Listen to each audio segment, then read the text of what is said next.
우리 하나님 말씀은 시편 23편의 하이라이트라고 할 수 있는 절정의 말씀입니다.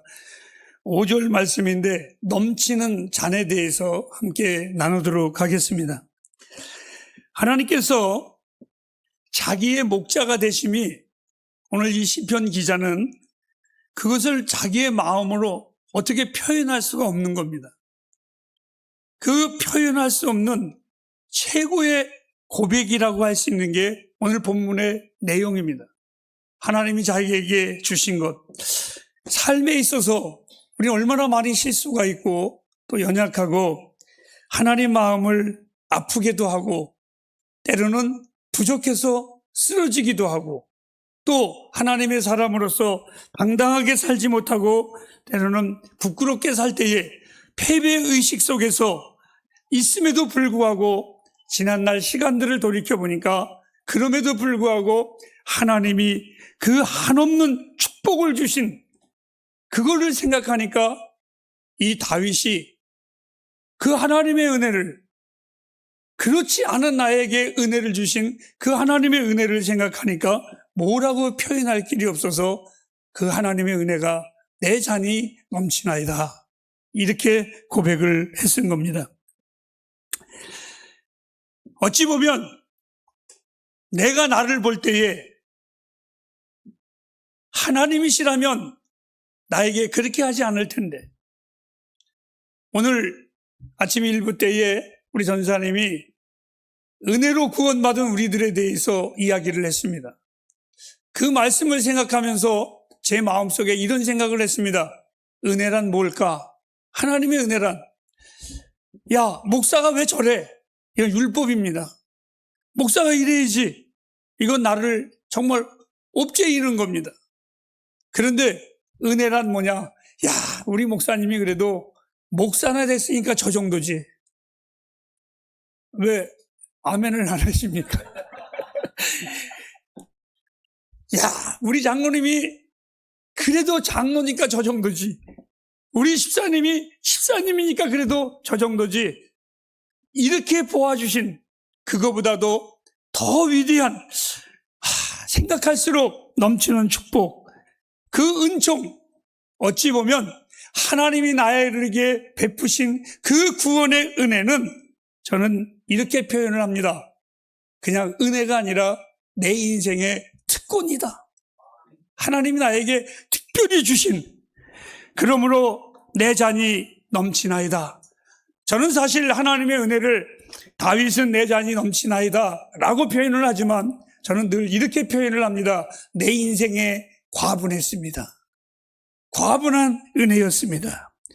다윗은 어린 시절 목동의 시간에도 형들의 시기와 질투의 대상이 될 때에도, 그리고 어렵게 사울 왕의 사위가 되어 왕궁에 있을 때에도, 또 반대로 다윗을 미워해서 장인이 되는 사울의 증오로 인하여 정말 수차례 죽음 앞에서 위기를 당할 때에도, 그리고 어떤 환경 속에서 때로는 다윗이 실패로 인하여 도피할 때에도 자기의 모습을 이렇게 표현까지 했습니다. 새가 사냥꾼의 올무에 걸려드는 것처럼 이제는 더 이상 쫓기듯 갈 데도 없는 자기의 모습이 있을 때에도, 절망의 속에 있을 때에도, 또 인생에 가장 치욕스러운 사건이 있었죠. 아들 압살롬이 아버지 다윗을 축출하고 죽이려고 혈안이 되어서 그 아비가 도망다니는 모습은 인생에 얼마나 비참했을 때였습니까? 그럴 때에도 그는 때로는 이스라엘의 그 모든 환난과 고난을 이기고 끝내는 이스라엘의 더할 수 없는 선군이 되었을 때에도 그에게는 한 가지 흔들리지 않는 시선이 있었습니다. 어떤 환경 속에서도 이 다윗이 흔들리지 않은 시선은 바로 하나님이셨습니다. 그래서 그는 고백을 합니다. 그 하나님으로 인하여 어떤 환경 속에, 고난 속에서도 나는 내 잔이 넘쳤습니다. 환난 속에서도 내 잔이 넘쳤습니다. 아니, 내가 왕으로 있을 때에도 나는 내 잔이 넘쳤습니다. 오늘 이 시편 23편은 금수저의 자녀로 흙이래, 흙이나 그 손에 아무것도 묻히지 않는 자가 흥얼거리는 노래의 가사가 결코 아닙니다. 이 다윗은 고통의 사람이었었습니다. 젊었을 때에는 고통과 고난의 그 멍에를 견뎌야만 했고, 늙어서는 자기의 실수로 인하여 하나님 앞에 징계를 받는 시련의 징계를 당해야만 했습니다. 그럼에도 불구하고 이 다윗이 아까 하나님과의 그 시선을 놓지 않는 것처럼 이 다윗은 어떤 여건 속에서도 하나님과의 친교, 하나님과의 그 사랑의 관계를 결코 이 사람은 놓지 않았습니다. 그래서 그는 오늘 이 고백을 하는 겁니다. 내 잔이 넘치나이다. 오늘 이 본문의 말씀을 통해서 하나님은 우리에게 두 가지의 잔을 주셨습니다. 하나는 결코 넘치지 않는 잔, 즉 세상을 향한 욕망의 잔을 우리 모두는 다 가지고 태어났습니다. 세상에는 사실 만족이 없습니다. 여러분에게 짧게 이렇게 질문을 하겠습니다. 돈 만족하시나요? 늘 목마릅니다. 또 가지면 가질수록 더 궁핍하고 왠지 더 궁색해지는 것이 우리들의 모습입니다. 쾌락, 내가 즐거워하는 모든 것들 웃고 희희낙낙거리고 즐겁게 노는 후에 여러분들의 마음이 정말 평안이 오십니까? 왠지 모르는 밀려오는 허무감이 우리 안에 닥쳐올 때가 있습니다. 또 여러분이 배울 수 있는 학문도 마찬가지입니다. 여러분, 얼마만큼 배워야 하나님의 마음을 알 수 있고 얼마만큼 배워야 그가 지식의 경도를 걸어갈 수가 있겠습니까? 권력자들의 추악한 행태를 여러분들은 잘 보고 계실 겁니다. 얼마나 가져야 되고 얼마나 누려야 되는지 그들은 늘 그것으로 인하여 오히려 불안해하고 염려하고 근심하는 것을 보면 이해할 수 없을 정도입니다. 이것은 마치 인생의 마약과 같습니다. 처음에는 그러려니 하겠지만 가지면 가질수록, 맞으면 맞을수록 더 수렁에 빠지고 더 깊이 빠지는 것이 바로 세상의 잔입니다. 오늘 이 욕망은 우리들에게 명합니다. 더 가져와, 더 가져야 돼. 이렇게 계속해서 우리에게 마음의 명령을 가하는 것이 이 욕망입니다. 우리는 인생의 이러한 욕망의 잔을 다 들고 있습니다. 그것을 채우려고 이 땅에 태어날 때에 주먹을 불끈 쥐고 살아갑니다. 그렇지만 어느 누구도 죽을 때에 주먹을 불끈 쥐고 죽는 자가 없고 두 손을 쫙 펴고 아무것도 없음을 분명히 우리에게 증언해주고 있습니다. 그러니 여러분, 이 세상의 욕망은 채워질 듯 하면서 절대로 채워지지 않는 것이 세상의 욕망의 잔입니다. 갈급한 영혼이 채워질 수 있는 것은 세상이 결코 아닙니다. 잘 들으시기 바랍니다. 갈급한 영혼을 채워줄 수 있는 것은 하나님이십니다.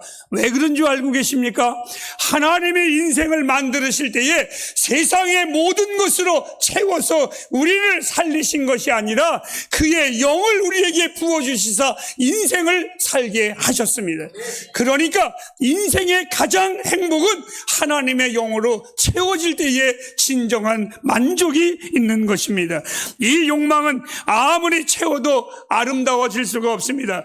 교도소에 죄인들이 수북히 깔렸는데 그것을 아름답게 리모델링 한다고 그것이 천국이 되겠습니까? 그것이 가정이 되겠습니까? 죄인들의 영혼은 채워도 만족이 있는 것이 아니라 언제나 불평과 불만만 가득한 것이 죄인들의 마음입니다. 오늘 여러분의 음식에 만족하셨습니까? 오늘 여러분들이 잠자고 일어난 잠자리가 여러분에게 마음에 드셨습니까? 나의 지식이 나를 정말 풍요롭게 했습니까? 내가 먹고 마시는 모든 것들, 그것이 정말 내 인생의 아름다움을 허락해주고 계십니까? 오늘 하나님께서 절대로 넘치지 않는 잔을 들고 여러분들 애타게 애타라고 하나님은 말씀하시지 않습니다. 너희는 무엇을 먹을까? 무엇을 입을까? 무엇을 마실까? 염려하지 말라. 그것들 때문에 애타지 말라는 겁니다. 아무리 갖고 또 가져도 그것은 우리에게 만족을 줄 수가 없습니다. 우리들의 목마름을 하나님 앞에 나아오시기를 바랍니다. 여러분의 사업도 재산도 건강도 다 하나님이 주관하십니다. 그렇다면 우리가 할 수 있는 것은 딱 한 가지 길뿐이 없습니다. 하나님을 믿으시기 바랍니다. 나는 내가 아는 하나님, 내 잔이 넘치나이다. 오늘 이 말씀을 여러분에게 증거하고자 한 가지의 서론을 길게 드렸습니다. 이제 내 영혼에 지금까지 만족해 하시는 내 잔이 넘치나이다. 넘치는 잔을 여러분에게 소개하겠습니다. 어떻게 우리의 잔이 넘칠까 한번 생각해 보셨습니까? 어떻게 하면 내 인생의 잔이 넘칠까? 그것은 주님을 전적으로 신뢰하시기를 바랍니다. 그때 잔이 넘치게 돼 있습니다. 성경은 이렇게 말했습니다. 자기 아들을 주시니가 그 아들과 함께 그 모든 것을 너희에게 더하지 아니하겠느냐?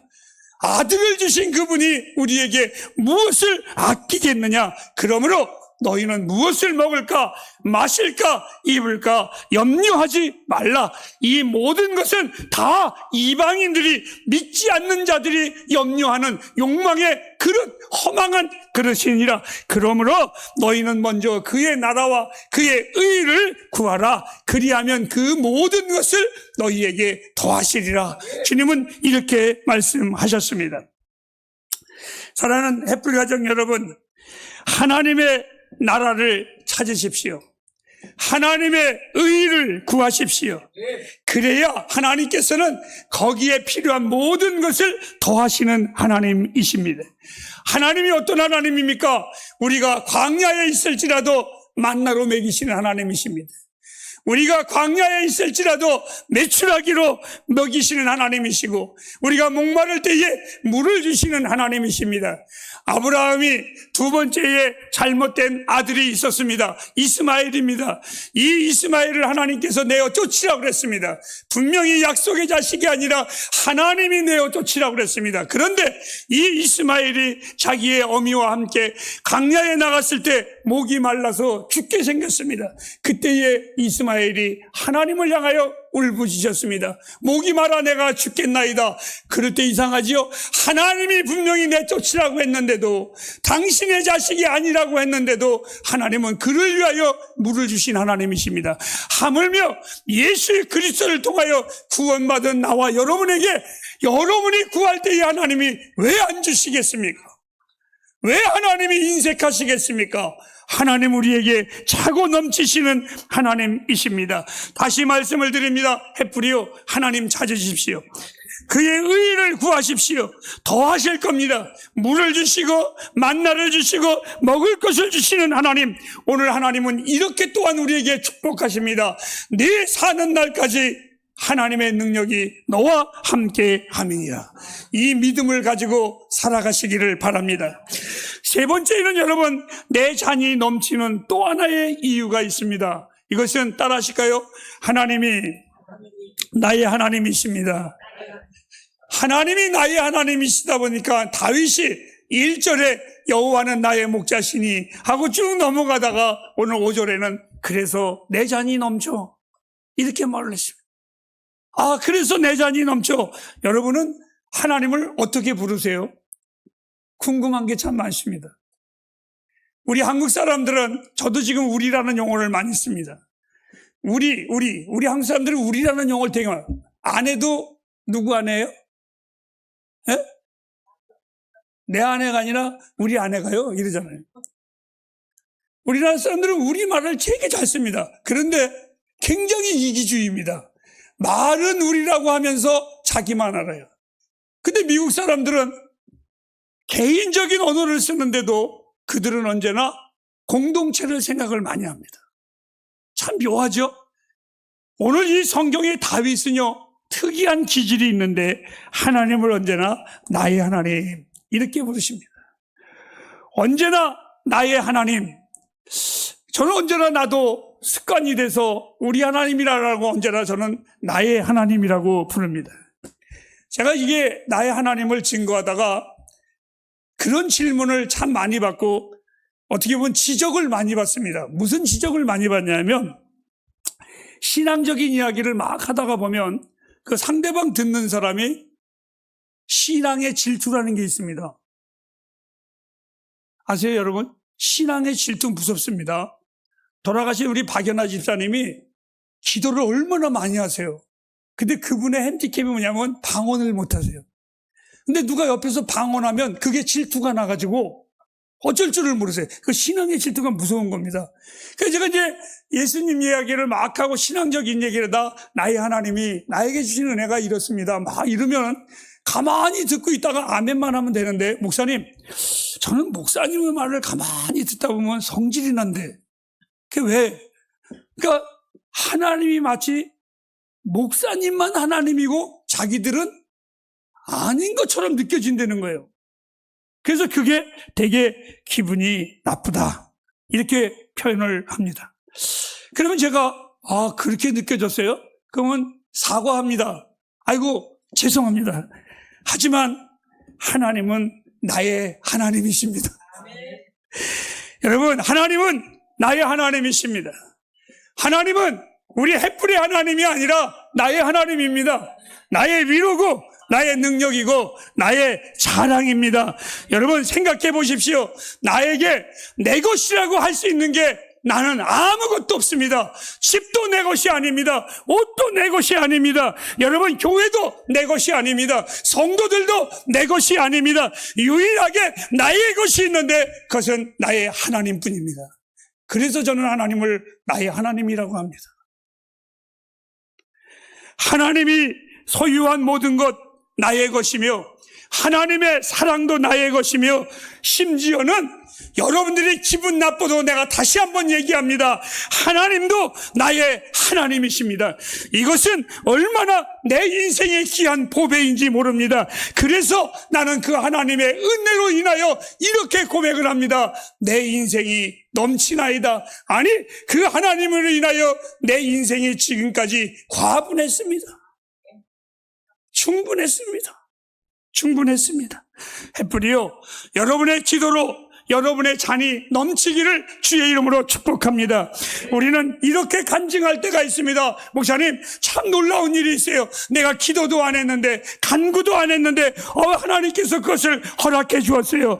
하물며 여러분, 간구하지 않았을 때에도 그 자녀에게 필요한 것을 공급하시는 하나님이실 때 여러분이 기도할 때에 응답을 안 하실까요? 아닙니다. 여러분, 어린 자녀를 키우는 부모들이 이야기하는 걸 들었습니다.